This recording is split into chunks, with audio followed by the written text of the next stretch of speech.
Look, I'm very pleased to be back because it's been 3 years. When was it when I was here last time? Yeah, 3 years ago. I think it was August. It was August of 2022. And thanks a lot for such an honor to come and talk to you here at, on the eve of the Anzac Day, which is happening tomorrow. And it's a big Anzac Day. It's 110th anniversary, which I think makes it very special. This morning in Canberra, I recorded a video, which was a message for Australia and New Zealand, which I will release later tonight or maybe tomorrow morning. And I talked about the connection between Australia and New Zealand and Ukraine and how Anzac experience becomes relevant more than ever before. And my message was very simple. I think that's the principle of that fair go, of that justice in a way, which I have learned about when I arrived here to Australia, is what makes a difference. This is what makes Australia so different from any other English-speaking country I've been to. And as you know, I lived in the US, I was in Canada on the internship program, I spent a year in London. And these are all great countries, but I have to tell you that Australia is standing out. You're different. And I think that's the concept of a fair go that makes you so different. It's lack of tolerance towards bullies, is absolute unacceptance of something which wouldn't be considered fair. It's something which really is the spirit of Australia, the spirit of Australian people. And I think that was the reason why many Australians, including some here in the room, could not sit and watch Russia destroy Ukraine 3 years ago.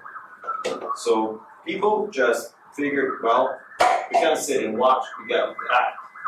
And somebody has taken up a flight, came to Ukraine, and joined Ukraine's defense forces to fight. Not many, but some did. And certainly those were private initiatives, those not the initiatives of the government. Some of them got killed. But for Australians, for Ukrainians, they're heroes. And it's important for me as an ambassador to Australia and New Zealand to recognize and acknowledge those people. And I think the concept of fair go was the reason why Australian government reacted very swiftly and strongly and vigorously to what Russians have been doing in Ukraine. That's the reason why we have 120 Bushmasters have been supplied to Ukraine. That's the reason why 49 tanks are on their way to Ukraine at the moment. That the reason Australian government has sent 56 M113, exactly, M113s, correct. Sorry, I'm not a military guy, I just learned so much stuff about defense now. The howitzers, the ammunition, the drones, the counter-drones equipment. I mean, that's the reason 1.5 billion of that assistance has been provided, primarily defense assistance and military assistance. And, you know, I often get one question, you know, especially now after 3 years of war.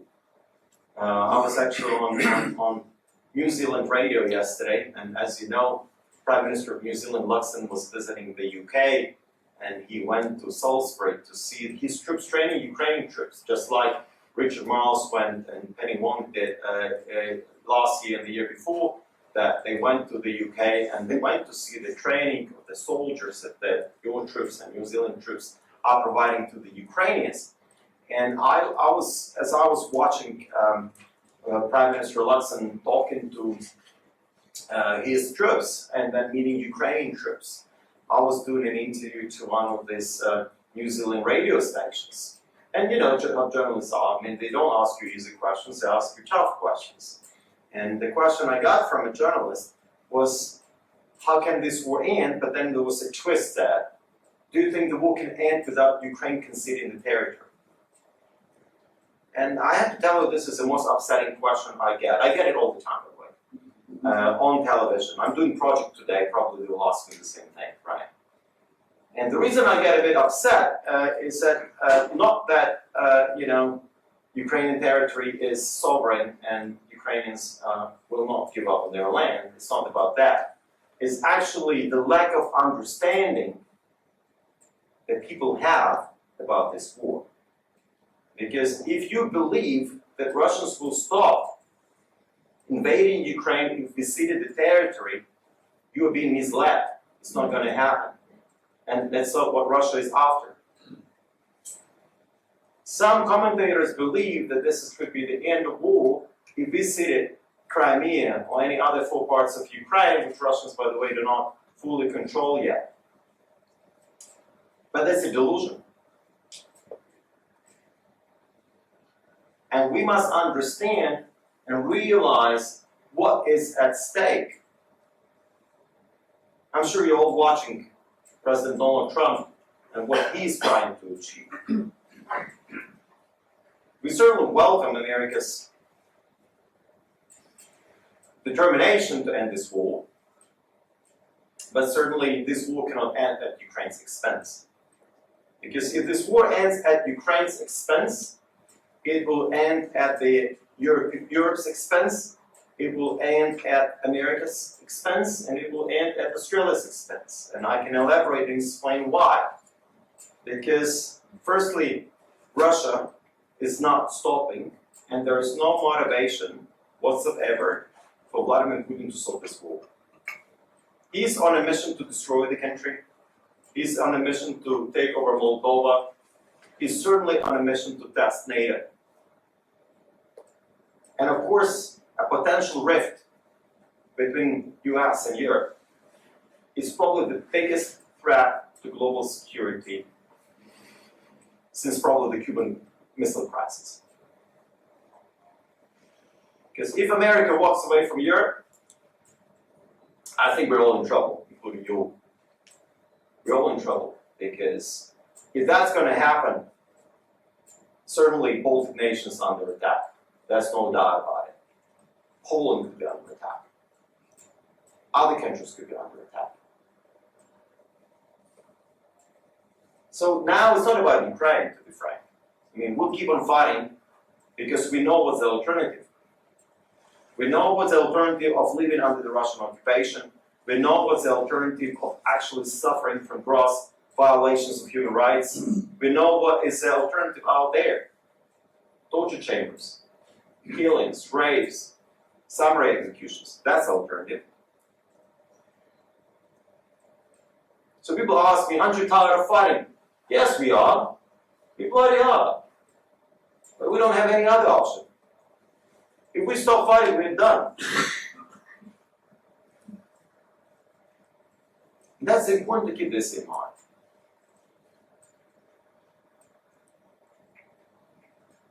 You know, I often talk to students here, to the younger generation. I was very disappointed to see a survey yesterday which actually surveyed Generation Z, which is pretty much my generation. Right? Is Generation Z my generation? No, Generation Z is my daughter's generation. Correct, yeah. I'm not that young anymore. About Anzac. And I think that the statistics was, correct me if I'm wrong, it was like 23% of that Generation Z in Australia care about Anzac. And I think you have lost Generation Z, and I think that's the problem. The reason you lost Generation Z is because it's a different generation. That you see, I mean, even here in this room, the only Generation Z is my daughter, who's 22, right? Almost 32, 21 now. But not a single one who would be younger, right? Would be 21, 18, 19. And it's not that they were not invited. I'm sure probably the kids or grandkids, your grandkids could have joined. But they didn't. Because war is not sexy. War is something we try to ignore. We never believe war is going to come here. Why would we care? And I don't blame them for that. Because if somebody told me 12 years ago that Russians would invade Ukraine and start a war, 12 years ago I said, oh, why would they do it? It's just ridiculous. There's no point of doing it. Russia has got out of a major crisis of the 90s. Putin, a dictator, of course, but he's, contributed to the improved standards of living in Russia. A lot of that thanks to the high commodity prices for oil and gas, of course. But it's still kind of, life got better in Russia under Putin, just because of this, surge in prices for commodities. Why would Russia invade Ukraine, right? In 2012, that's what my thought was, right? So when Russia's invaded in 2014, it kind of changed the whole dynamics, right? When you heard about this war was when Russians killed 38 Australians on board of MH17. That was a time when Australians said, oh, look, something is going on there. It's not a skirmish.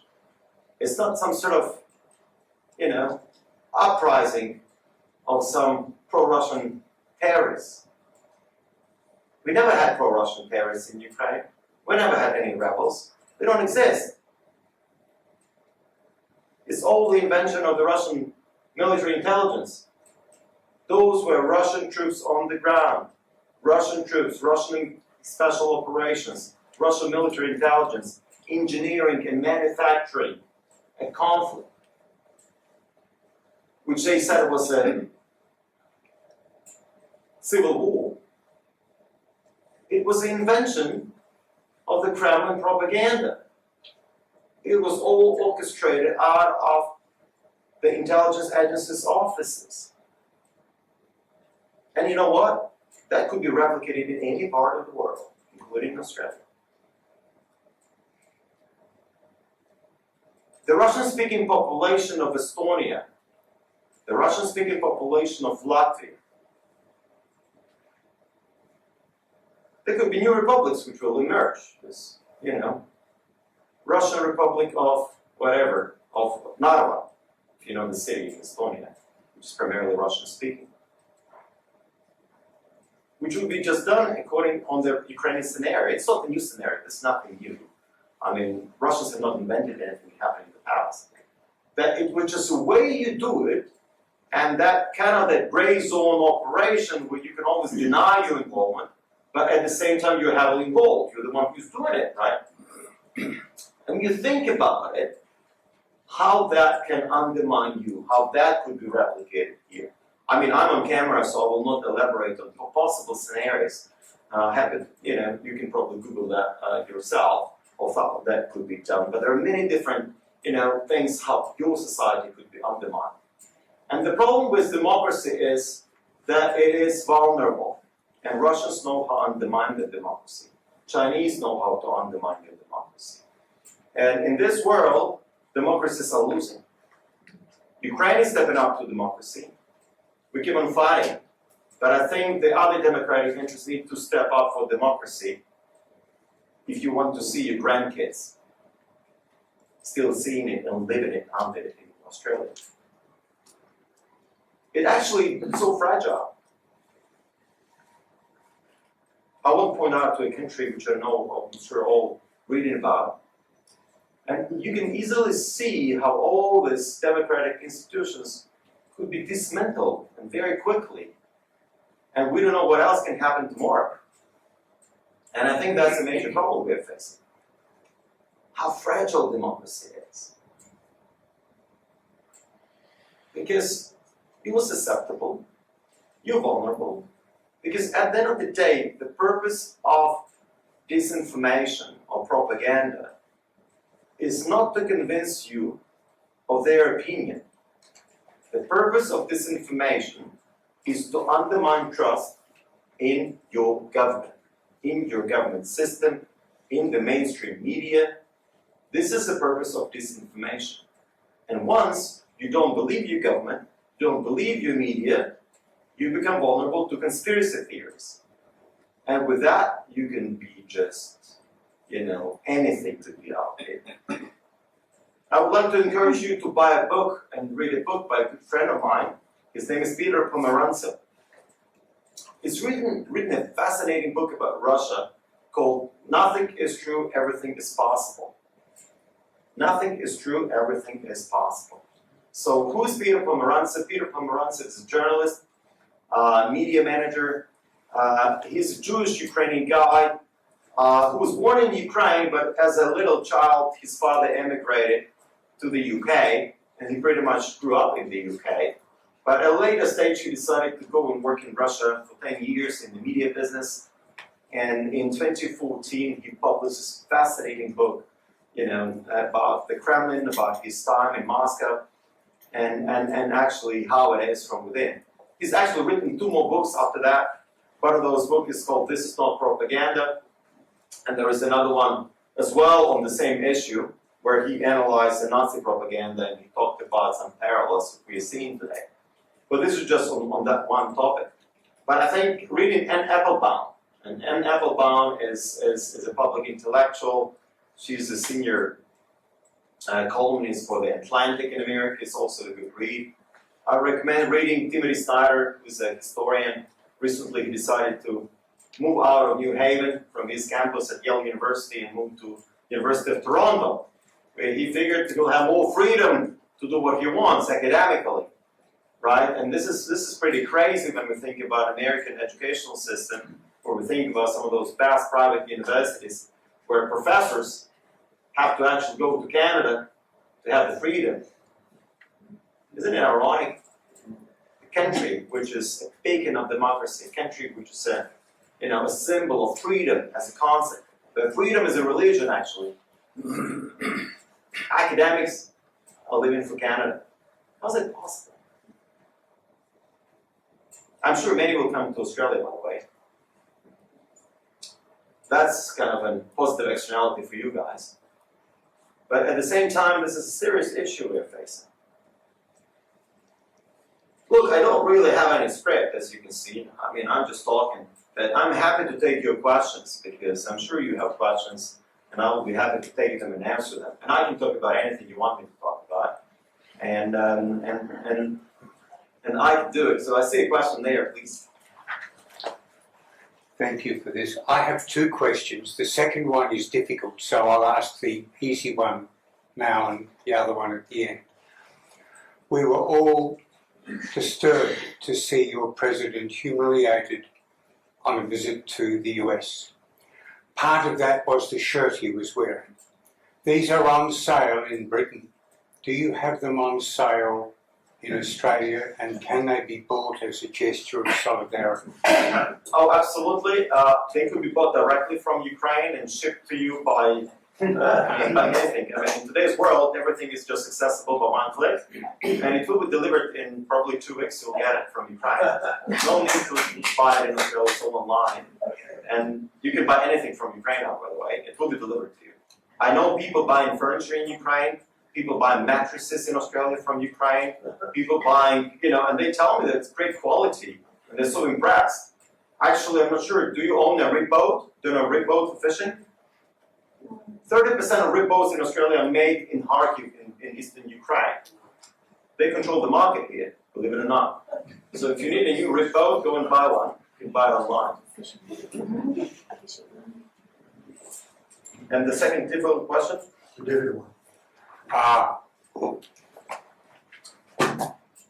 don't have the words for this. You might fill it in for me. I go to Germany each second year in the former East, where their understanding is that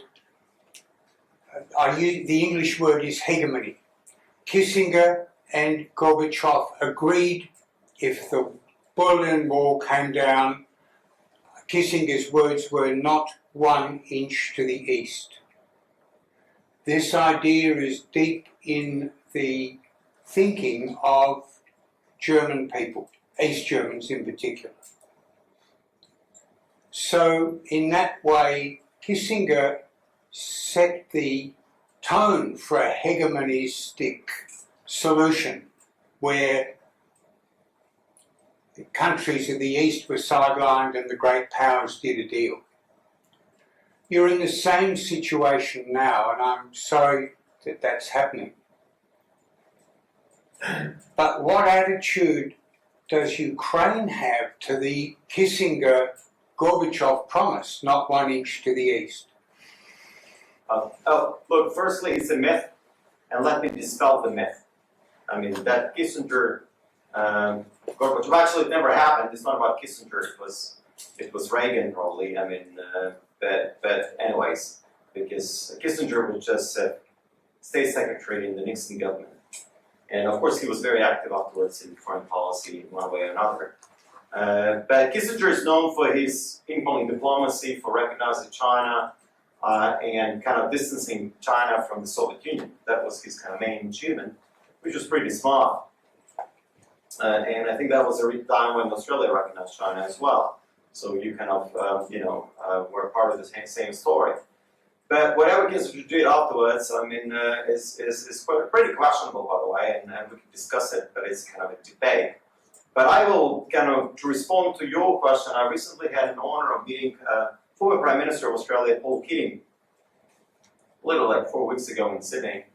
And I was very curious to hear his opinion on Russia and NATO, which I don't agree at all about, which I actually shared with him. But it was still interesting to hear his view on that, on his reading of history and his interpretation of that. And as a prime minister who was in office from 1991 to 1996, I mean, he kind of saw the collapse of the Soviet Union, still in the Bob Hawke's government. And he shared with me some of those insights, because I think, from a historical standpoint of view, that was a fascinating time. I was just 10 years old, so I was just a kid, so I didn't really fully understand it, but I already remember it, right? Because a 10-year-old, you already can see how your parents react, how your grandparents react, and then you can have your own opinion. So I have very vivid memories on that.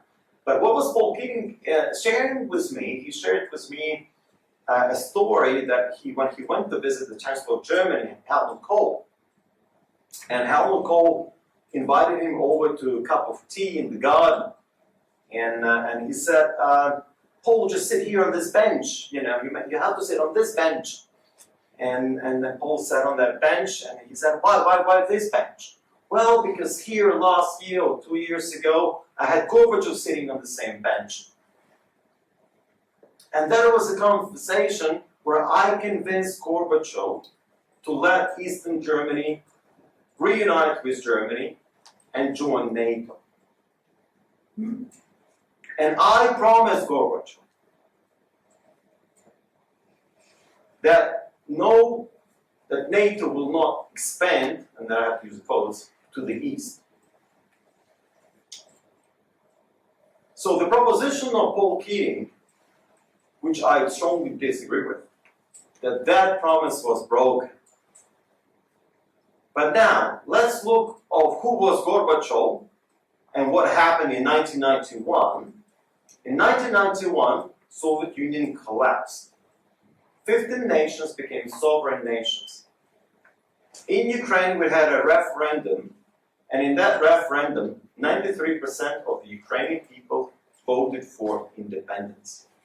Baltic nations finally gained sovereignty after 50 years of occupation. The countries of Central Asia became independent. Belarus, the Caucasus, all 15 nations which comprised Soviet Union became independent. So how does a promise to the last leader of Soviet Union makes any sense in the case of 15 new sovereign nations? Do those sovereign nations have any agency? Do they have the right to pursue their foreign policy?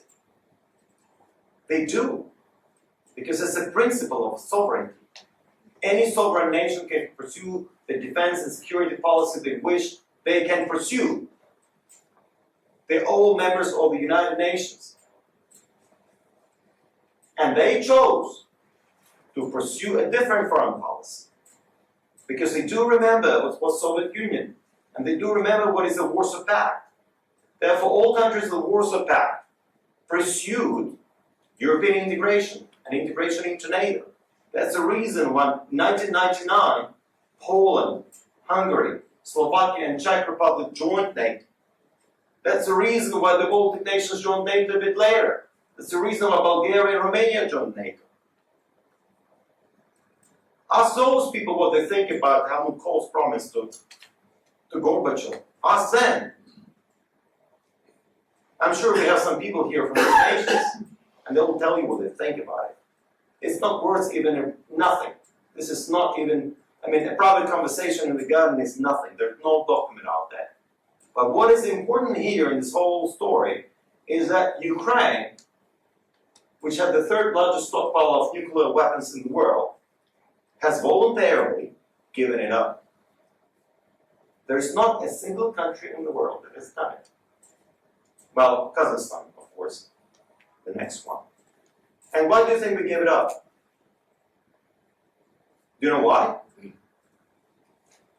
Because the American government pressured us to give it up. It was Clinton's policy to force Ukraine to give up its nuclear weapons. Yeah, the deal down in Budapest, wasn't it? Exactly. In 1994, that was kind of the end of that whole story, that we signed up to the document where we gave it up, voluntarily transferred that to Russia. We destroyed our strategic bombers, which could be very useful now. And we said, look, Ukraine is making the biggest contribution to the peace in the world, to the non-proliferation in the world. And do you know the countries which signed the document, which has guaranteed us, oh well, actually it's not guarantees, it was assurances, to Ukraine's sovereignty and inviolability of our borders? There was US, Russia, France, Britain, and China. All these countries put their signature on that document. So therefore, for Ukrainians hearing Americans talk about something now, trying to encourage us to give up territory and for a peace which is not going to come, there is a document which was signed by American president, by the French president, by the German chancellor, by the leader of China, by the Russian president at the end of the day. So if that document is not really worth anything, what matters today? We're getting into this dog-eat-dog environment. And in this dog-eat-dog environment, I'm sorry, Australia has no chance whatsoever. You have just no chance. We have no chance, but you have no chance at all. Because we have 1 million people in the Ukrainian army. We're now the most competent army in the world, including Russian army. It's still there because it's the experience that you get. Do you know how many women we have in our defense forces? 68,000 women are serving in the defense forces. That's your entire ADF. Of course, they're not necessarily the front lines, but we have about 5,000 to 7,000 women on the front lines. Many others are doing some other work. Of course, I wish we didn't have an army which is over 1 million, but it's just a reality of our life. And certainly we wouldn't be able to survive without the support of those countries who came out there to support us. US, Canada, European Union, Australia, New Zealand. If you look at all the countries who have supported us, you can do the ranking. I'll give you top 5 countries which are the biggest contributors to Ukraine's defense. It's US number 1, it's Germany number 2, Britain number 3, France number 4, and Netherlands number 5, individually, as a country. If you look at the per capita contribution, you will note that this is Latvia, Lithuania, Estonia are numbered on the top of the list. Scandinavian countries, Denmark, Norway, Sweden, Finland. They've been some of the biggest military contributors to Ukraine. Australia is the largest non-NATO contributor of military assistance, for which we're certainly very thankful for. And we, of course, welcome the contributions from your cousins in New Zealand. But is it enough? I don't know, probably not. What else could be done? A lot could be done, because it's all the way how you really think what's going to happen next. And of course, you read lots of commentary. You read, oh no, look, I mean, it's a war a long way away from us. We just, we want that to end. But should we care? It's so far away. I mean, we should probably care. But look what's happening. North Korean troops are currently fighting Ukrainians. Chinese are not fighting Ukrainians. You've seen the reports about Chinese soldiers. Can you imagine Chinese citizens going to Russia, fighting for Russia, without the permission of a Chinese government? No. It doesn't happen. Here, of course, Australians can go to Ukraine and fight for Ukraine. They don't need to ask for permission from your government, because your government is a very nice democratic government that you have. In a country which is, in a society which is totally controlled, it's impossible.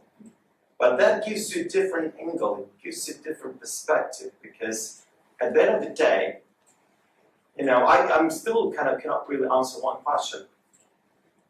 An idea that Crimea could be recognized as Russian. This is something which just kills me. If there is a situation where America, God forbid, recognizes Crimea as part of Russia, that really opens up many new questions. I think next one is Taiwan, for sure. Second one will be actually many other countries who actually have good military power, have lots of people. They will take over some other countries. What about your neighbor here in Indonesia? 280 million people live in Indonesia. Strong military, lots of equipment coming from Russia. They actually organize joint naval military exercises. Do you know that? Last year, Indonesia organized joint military naval exercises here, 1,000 kilometers from Darwin. And I've asked people around in Canberra what they think about it. They say, oh, look, we don't know. There's people on Indonesia desk, they deal with that. I'm like, why? I mean, why is that? So the story which made it into debate here about this, air base, it's only part of the story. It doesn't matter. I mean, I'm sure requests came. Well, it's good that they will not let Russians do it. But my question is, they organized naval military exercises just in November of last year. And all this non-alignment kind of story is really a myth. Because Indonesia has actually condemned Russian aggression in Ukraine in 2022. They voted in favor of the resolution in the United Nations.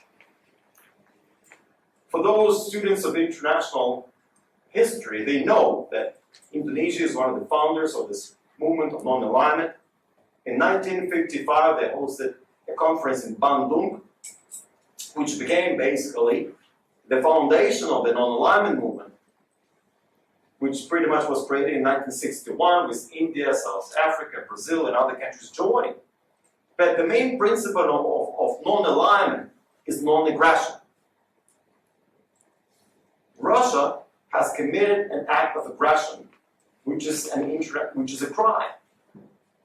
And Russia must be held accountable for this act of aggression as a crime in international public law.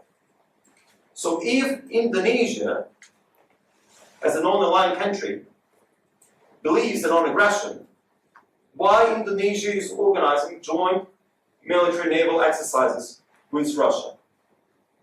Of course, they had military exercises with Australia 2 weeks later. They organized military exercises with America several weeks later. But there's still a question, why would you do it with Russia, only 1,000 kilometers from the shores of Australia? The largest embassy is in Jakarta.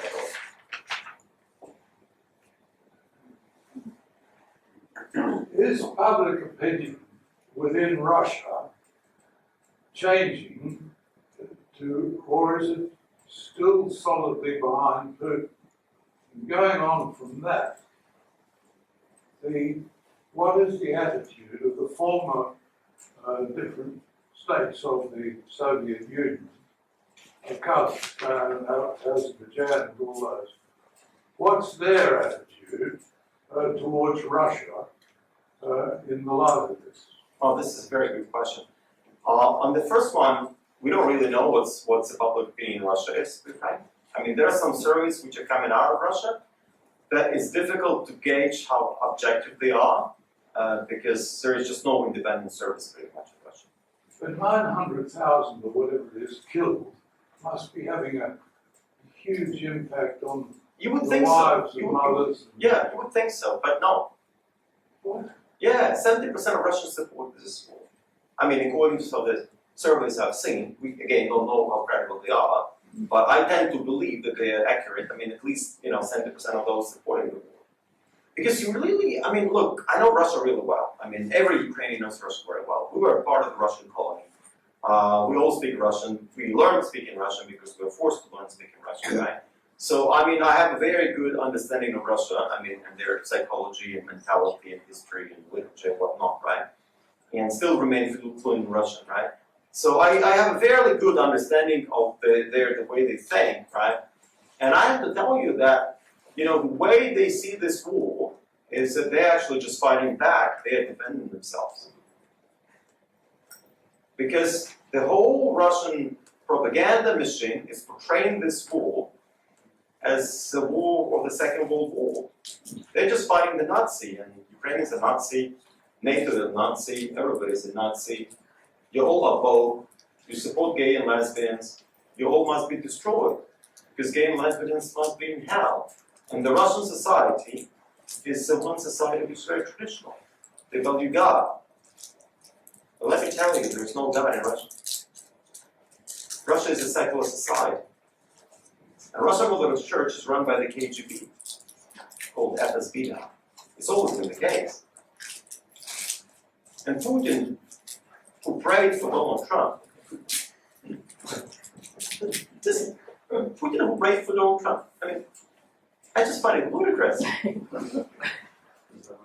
The guy has no God in his heart. He killed people. He ordered the assassinations of the political opponents, many of them, of the journalists he didn't like. Anna Politkovskaya, famous Russian journalist, who criticized Russia's war in Chechnya, she was killed in the broad daylight in the building where she lived in 1999 or something, or 2000, I don't remember. Maybe those of you who know the year. I mean, you wouldn't know this name here in Australia, but in Ukraine we know the name. Boris Nemtsov, a prominent Russian opposition politician, was just killed, I mean, pretty much next to the Kremlin, walking on the street. Litvinenko, a former spy, he was assassinated by polonium in London. Boris Berezovsky, you know, hung himself with his thigh in his room. Do you believe this? Can you try hanging yourself with your thigh? I mean, you probably can, but you really, I mean, it requires some skill, right? To kill yourself with a thigh. These people were assassinated in London. What's about the case of Skripal case? You know, he and his daughter barely survived the polonium, you know, kind of assassination attempt done in Salisbury, you know, what was it, 6-7 years ago. In Germany, Russians have tried to assassinate the CEO Rheinmetall. They are severing the underwater cables in the Baltic Sea. They are organizing sabotage, arson, and fire in the major defense industry companies and the warehouses. Russia is using Russian Orthodox Church in Europe as a place to hide cash and explosives to organize some of the sabotage activities in the European Union countries. And nobody can stop it. Of course, EU and NATO are working very hard on that. But you see, the problem is for that is that Russia can easily operate anywhere they want. And they're present here, probably not as much as they're present in Europe. It's still too far away. But Russia's presence is still pretty heavy here. You know, a big Russian consulate in Sydney, you know, huge embassy in Canberra. Have you ever wondered what kind of people actually work there? I mean, they probably will be watching this lecture, you know, so I'll just say hi. But look, I mean, I've been in Target for 3 years, right? And you know, you just have to live with that, basically. It's like what you do, what you say, where you are, you know. and how they are watching you, right? Maybe I'm just too relaxed because I feel like that in a country like Australia, I feel quite protected in a way. Maybe I'm just being too naive because my Israeli and my American colleague, they always have 2 bodyguards with them all the time. Today I'm very lucky to have my daughter. That's my bodyguard. Your daughter, you're my bodyguard? Yeah. Good stuff. But look, let's take a question. The second part of that question was the former Soviet republics like Oh, yeah, sorry, I missed this question. Because Azerbaijan has its own interesting story with Armenia. And you know how Armenia was heavily supported by Russia. But then Russia got so exhausted in Ukraine that they gave up on Armenia. And actually, Azerbaijan was able to get their territory back in Nagorno-Karabakh from Shusha, that's what it's called. And they got it back, with support from Turkey. So that was kind of a big win for Aliyev government. And Azerbaijan is a very rich country. I mean, they live basically on oil, and they have so much oil that they're very rich, and they can afford many other things, including buying modern-day equipment for their military. Kazakhstan is also a very rich country.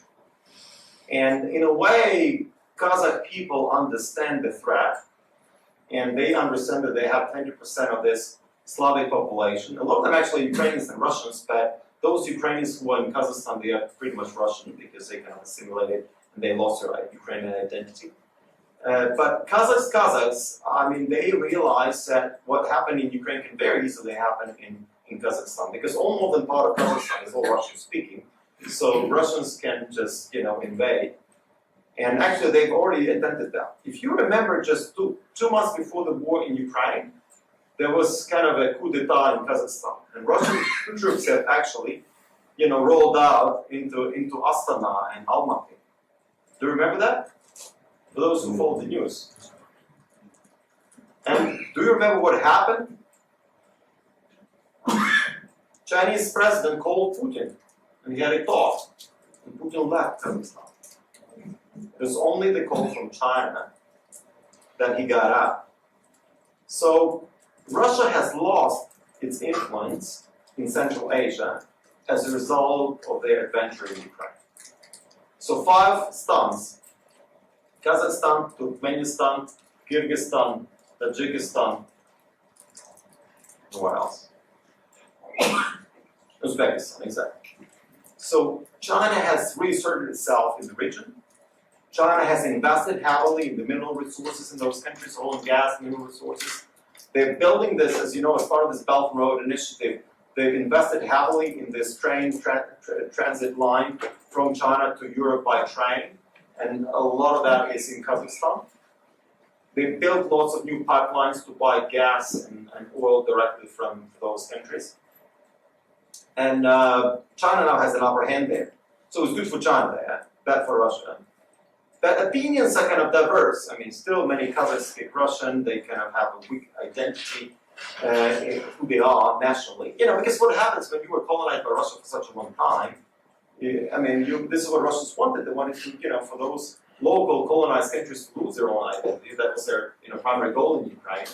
And hence, the proposition from Russia that Ukraine is not really a country, it doesn't exist. This is all Russian people who just got lost, and then we need to get them back. It's part of that colonial talk. It's part of that imperialistic war of conquest, which Russians are now doing in the 21st century. But they have the same, chauvinistic attitude towards all this, Central Asian countries, all the Caucasus. And hence, those countries realize it and they're like, oh, look, we see what's happening in Ukraine. We don't want to be in the same situation. So certainly on a political level, they will not aggravate, Russia in any way. But they feel like, well, who can protect us? Well, China can protect us. Well, that's it. What do you do? Then China is going to be there. Is it better than Russia? I don't know. For now, it looks like at least, they're not killing people for now, but we don't know what's happening next, what happens next, right? I remember in October 1962, Vasyl, when America got really upset with Russia having ICBMs in Cuba. Would you mind speaking to the fact that because Ukraine is so close to Moscow, what was the push for NATO to be in Ukraine when Russia could see perhaps ICBMs being situated in Ukraine? Oh, look, but I already answered this question, but I'm happy to answer it once again. Firstly, Russia invaded Ukraine in 2014 when we were a neutral country. It was part of our constitution that we are a neutral country in 2014. Russia invaded Ukraine. That's point number one. Point number two, every country has its own agency to conduct foreign policy and defense policy they wish is the best, which they think is the best for their national interests. That's the reason why Australia is pursuing its own sovereign foreign policy since 1947. It's not decided in London. It's not decided in Washington. Your foreign policy is decided in Canberra. And you're all very proud of it. Therefore, Kyiv can pursue the foreign policy they wish. That's for science. As well as all those other capitals. Warsaw, Prague, Riga or Vilnius. I mean, they all pursue their own foreign policy because they have total right for that. A story that NATO would come to Ukraine next door to Russia is the story that Moscow wants you to believe in, and this is what's used for their domestic propaganda purposes, or actually other propaganda purposes in Africa, Middle East, Asia as well. Because we, advocacies have lost their war and information basically in the region.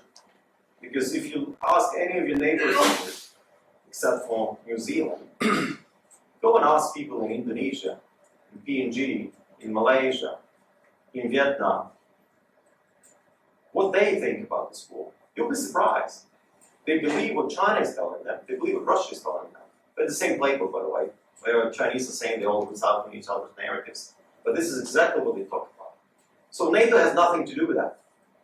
More so, the reason why Sweden and Finland joined NATO, and maybe we have some people here from Sweden and Finland, those countries were neutral, in the Cold War.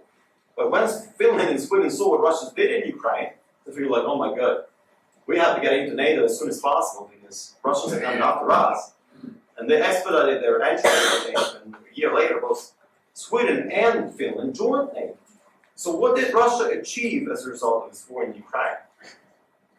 The border, do you know how far away is Finland from St. Petersburg? 30 kilometers. 30 kilometers. Huge border with NATO, which is now being fortified. Lots of equipment, lots of troops. They're just out there now in Finland. And Finland is investing vigorously into their defense. Bringing long-range weapons, building fortifications. The same is happening in the Baltic nations, the same is happening in Poland. They are now investing heavily in their defense. Poland is now spending 4% of the GDP on defense. Can you imagine? The same is pretty much on the Baltic nations. So Russia, as a result of their invasion of Ukraine, have actually become the biggest promoter of NATO expansion. Probably the biggest promoter of NATO in itself, because as you know, remember Macron said, NATO is brain dead. And when was it when he said it? When he just became a president, very recently. Pretty much 8 years ago or something, correct me if I'm wrong, 7 years ago. He said NATO is brain dead. I think NATO is not alive as never before. The question is, of course, about American commitment to NATO, but I hope it will stay. But the thing is that that story about NATO is a bogus story invented in Kremlin to make you believe that NATO has anything to do with that. NATO has nothing to do with that. It's a smokescreen. It's just what Russians are talking about. Ukraine in 2014 had no aspiration to join NATO whatsoever. It was part of our constitution. All we wanted, corrupt Yanukovych government out of the country. A government who promised Russia to integrate Ukraine into Russia. The whole plan of Yanukovych as a president for Russia was to integrate us into Russia, politically. Yanukovych was working on a deal for Ukraine to enter this Eurasian Customs Union. And Eurasian Customs Union was kind of a new Soviet Union, where Belarus, Kazakhstan, and Armenia, some other countries had to join, and those countries would lose their sovereignty eventually, and it was all disguised as if it's regional integration, just like European Union, but led by Moscow. And Yanukovych made a promise to Putin that he will do it. He had a plan to do it. And do you know the place where they had to do it? Oh, this is like the best part. So we have our famous Ukrainian poet, kind of the Robert Burns of Ukraine. And his name is Taras Shevchenko. And he comes from the city called Kaniv, and he's buried there on the hills overlooking the Dnieper River. And that's a place where Yanukovych built a brand new facility, a venue, it was the House of Culture, that was supposed to be the venue to host all those leaders who were supposed to fly in there and to actually sign that customs union kind of treaty where all these countries became part of that union. And they all built the helicopter pads, everything was already in place. It was 95% finished when the Revolution of Dignity ousted Yanukovych. Because if we didn't, in 2015, Ukraine would lose its sovereignty without even fighting Russia. They would just take over Ukraine. And gradually we would be wiped out. And Ukrainian people said, no, we don't want that. We want to have a life like our friends in Poland have. We want to have the same standards of living as our friends in Latvia, or Lithuania, or Estonia, or Romania, Bulgaria. Those countries who, coming out of the Warsaw Pact, changed their countries, joined the European Union, joined NATO, and built new countries. We want to overcome corruption in Ukraine. We want to build strong democratic institutions. This is what the new generation of people is aspiring for. That's the reason I joined the government. I was in the private sector for 20 years. I was making very good money. That's my first government job ever. The reason I did it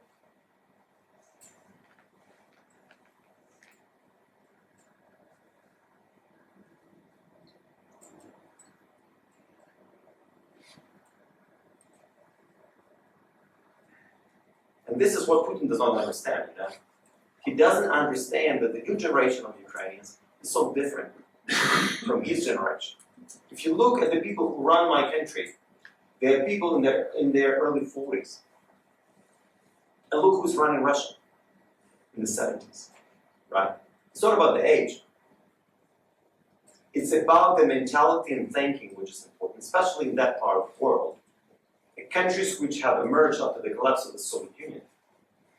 Because people over the age of 70, they still were 40 when the Soviet Union collapsed. So they were shaped in the Soviet Union and shaped by the Soviet Union. This is a different generation. I'm talking the generation of my parents.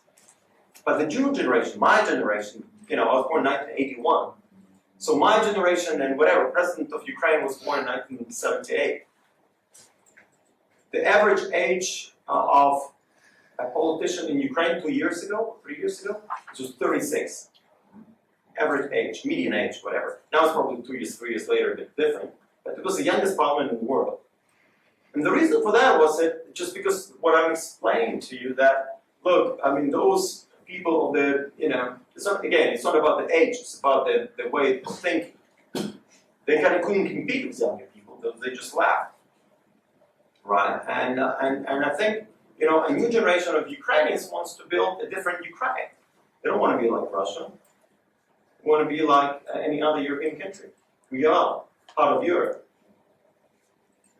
We are the bedrock of the European civilization. Christianity in Ukraine was brought in the 10th century. We had civilization, education, at the time when Europe was still, pagan and medieval and really barbaric. It was all in Kiev. And this is what Russians do. They steal your history. They claim that they have anything to do with that. They have nothing to do with that. Moscow emerged on the map only 500 years later. But Russia is this colonial power. And colonial powers, they steal your history. They say, oh, actually it's ours. They even stole the name, because Russia has nothing to do with Rus. Rus was this old medieval state with more closer links to Ukraine than to any other nation. Closer links to the Scandinavian countries, who, according to one of the theories, have founded Kiev actually when they were traveling to Byzantine and trading. They saw the little place on the hills of the river, and they decided to set up a settlement there called Kiev. And Kiev and the Rus as a word has nothing to do with Russia. And as you know, Russia was called Russia only by Peter the Great. It was called Moskovsky, the Muscovite. It was all Moscow. And therefore, and the Russians just stole it. Oh, and then they claimed it's ours. They built a monument to Saint Volodymyr, who Christian Rus, and said, oh, he's ours. At the University of Queensland, when I'm actually next week there, they have this monument to Volodymyr the Great, and there's a plaque there that was donated by the Russian community of Queensland, to commemorate the Christianity to the Russian people. And I reached out to and it's on the campus of the university, and I reached out to the Vice Chancellor saying, look, we need to change that plaque because it's just not true. Well, she agreed actually, so we're going to figure out what the wording going to be. We're going to change the plaque because Russia is using history for their propaganda purposes. Even NATO's history, right? And this is what Paul Keating, by the way, believes in, and I told him he's totally wrong. But I respect him for what he's done, and on economic side of policies, right? I think he was a great economist. Opened up Australia, privatized companies, deregulated economy. I think he was a brilliant one. But on this Russia side, I just cannot get it. And, he's just getting it totally wrong. But, it's not his problem. This is like the problem with John Mishheimer, this rallies in international relations who talk about it, right? Or, this is, Tom Switzers of this world, right? Who kind of repeat John Mishheimer. All these libertarians, for some reason here in Australia, adopted this Russian line. Why would they do it? Why would these libertarians have anything to do with Russia? This is kind of an interesting phenomenon. Not only relevant to Australia, but it's also relevant to to other parts of the world. Excellency, you spoke briefly about the threat to democracies around the world. I wonder if you could elaborate a little more about specifically the democracy in Ukraine and the strength of it, and what if, for example, Mr. Zelensky ceased to be president due, God forbid, to violence or his own health or for whatever reason. How would you see the future in those circumstances? Oh, it's a good question, and I think a good how you can analyze democracy in Ukraine just have to look back at our history since the collapse of the Soviet Union. You have to see that the succession of different presidents we've had. So we had elections in '94, we elected the president. We had elections in '99, we elected a different president. Elections in 2004 brought in a different president, and then elections in 2010, 2014, 2019. So we would elect a new president every time. Every time we didn't like our president, we got rid of him.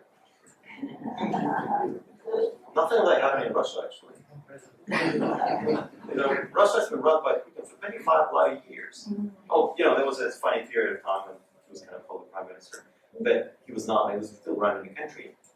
Belarus, same guy, has been running the country since 1994. Pretty much all the stunts, very authoritarian as well. They didn't have much of a, change. There was some change, but it was for different reasons, not because of democracy.